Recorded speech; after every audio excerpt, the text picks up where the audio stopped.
Hey, what's going on, y'all? Man, today I'm rocking this guy. This is a Reeve Large Sebenza 31 in that beautiful carbon fiber KnifeArt exclusive. This is in the really cool glass blasted finish. I'm really digging that over their standard kind of finish that they do. That has a little bit more of a rough texture. This one has a little bit more of a sheen and just has a finer grain. And from what I've seen, from CRK, it tends to hide wear a little bit more. I don't mind wear, but also what I really love, I don't know if this is an upgrade or there's something new that they just started doing, but I feel like their hardware is a little bit shinier. I've read somewhere that they're using a different type of steel. I could be mistaken, guys, but I've noticed comparing this to my other, my Large Sebenza 21, the 21 seems to be rocking a hardware that has more of like a, what do you call it? Like a stonewash type of finish. So I don't know if they're using a different type of steel or they're putting a different type of finish on it, but I'm really liking this kind of more of this glassy kind of reflective finish that they seem to be putting on their newer knives. I've seen them on the Numzans and their Sebenza. So I don't know, you guys tell me, what do you guys know? Would you guys happen to know? But anyways, this is rocking the S45VN steel. Now I did put out a short just talking about how this is like one of the most overlooked steels I feel like in the market today, really overshadowed by Magnacut, and I think it's really a timing issue. I feel like I don't know how long it took before Magnacut came onto the scene right after the S45VN was in the market, but I feel like it was relatively short that it was in the spotlight, and then we all as a knife community moved on to Magnacut, and for good reason. I feel like, first of all, Magnacut definitely has, all the properties, right, that we are really looking for as a knife enthusiast. It has like the corrosion resistance, has a toughness, it has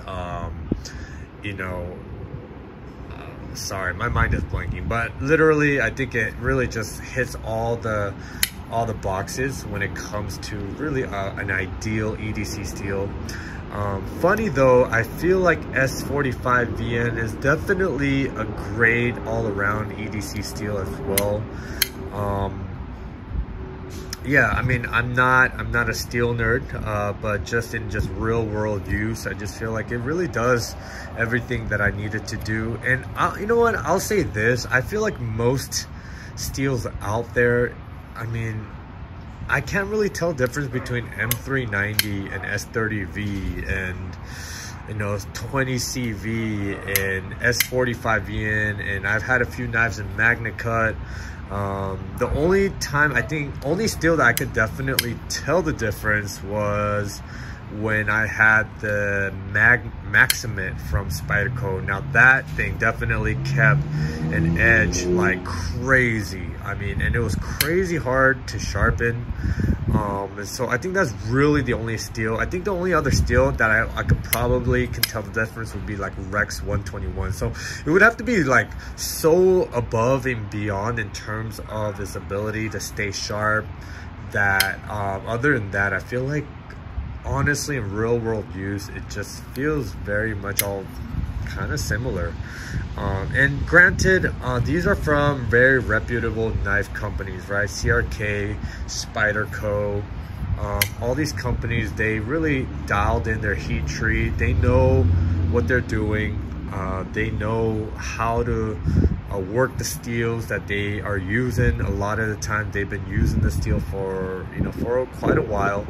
S45VN is definitely I believe it was something that came from Reeve himself, as he looked to really just improve his previous S35VN concoction, right? So these companies are just, they're very reputable. They know what they're doing, right? So caveat, right?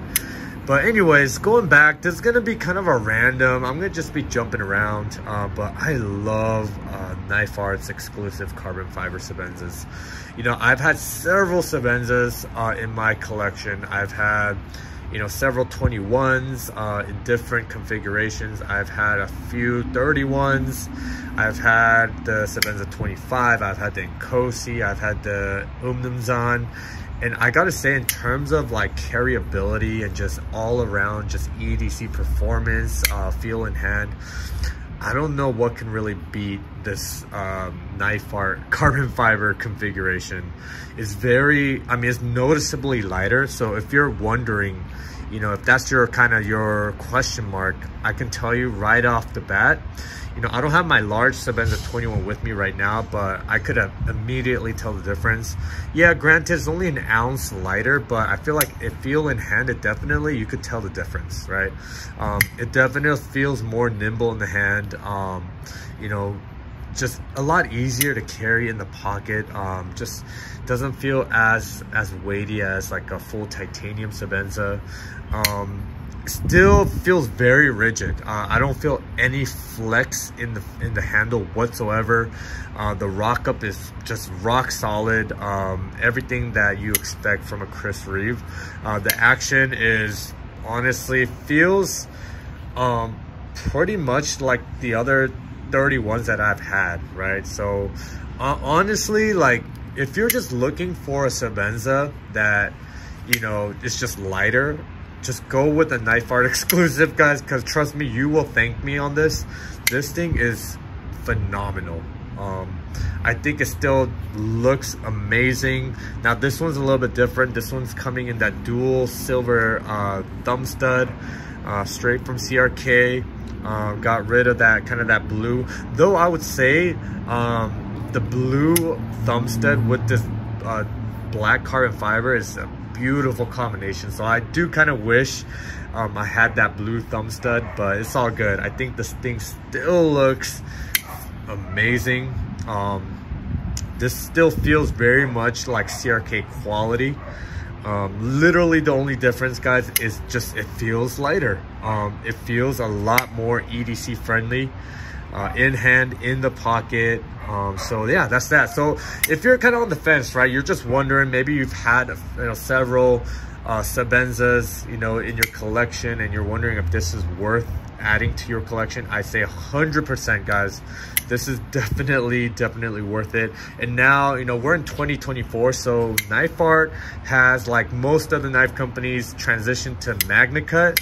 So you could get this configuration that you see here in Magnacut, which I think is probably the most perfect EDC combination you could get out there. You know, you got the pros of a Magnacut steel with the pros of a carbon fiber handle that's just super strong, super rigid, super lightweight. I don't know what more you can ask for, you know what I'm saying? But yeah, just check it out. Let me just do a 360. Love that glass blasted finish. Just has that really kind of this warm shimmer. I feel like the original finish, it has more of like a sparkly, kind of a silvery kind of an aesthetic, but the glass blasted finish, it feels and it looks more consistent. It has a finer grain finish, and it just has this nice kind of a warm kind of a sheen to it. Just absolutely stunning. And check it out. If you you could actually send in your CRKs to get this glass blasted finish. I think they will charge you a little bit to do that. And then also, if your knife originally came in this glass blasted finish, then they will reblast it and refinish it for you for free. So that's great. I've heard CRK's customer service is fantastic. I've never had to tap into their warranty work. I've never had any issues with any of the, man, probably 10, 15, 20 different Chris Reeve knives that I've had over the years. I've not had an issue with a single one. Now, one thing that I've kind of discovered actually fairly recently, and I think this has been an ongoing issue for at least 2 years or so, or at least when the 31 came out, is that folks are complaining about this like kind of like a lock rock issue due to their transition to the ceramic ball interface that, you know, locks up the blade, right? And so in my experience, I haven't had any of those issues. This is rock solid. I'm recording this with one hand, so I can't use my other hand because I'm holding the camera, but I could tell you, just trust me on it, this thing is just bank vault solid. I did hear that this lock rock issue tends to happen more in the small 31s, but again, I've had a small 31 as well. I did not have that issue. So it looks like Chris Reeve addressed that issue, but I could be wrong. But yeah, that's that. Just one thing to just keep in mind if you're looking to grab a 31. But like I said, I've had several 31s and I've not had that issue, guys. With that being said, if you're trying to get a Chris Reeve for the first time, right, you're kind of curious, I say try to snag 21. I think the 21 is the epitome of CRK perfection. I still prefer the 21 over the 31, but I feel like the 31 definitely will not disappoint. All right, guys, so that's just my random thoughts, ramblings of the day. Just wanted to show off this latest addition to my collection. This thing is a fantastic. This is actually probably my favorite CRK configuration that I've had ever. And I've had all sorts of different configurations, you know, inlays. You know, I've had the Burl Elder. I've had the micarta. I've had you know, the plane. I've had all sorts of different ones, guys, and I'll say probably this carbon fiber one is my favorite one, guys. So with that being said, yeah, let me know your thoughts, your comments, your questions, your concerns down below. And if you like what you're watching, you know, feel free to subscribe and hit that notification bell. All right, take care now.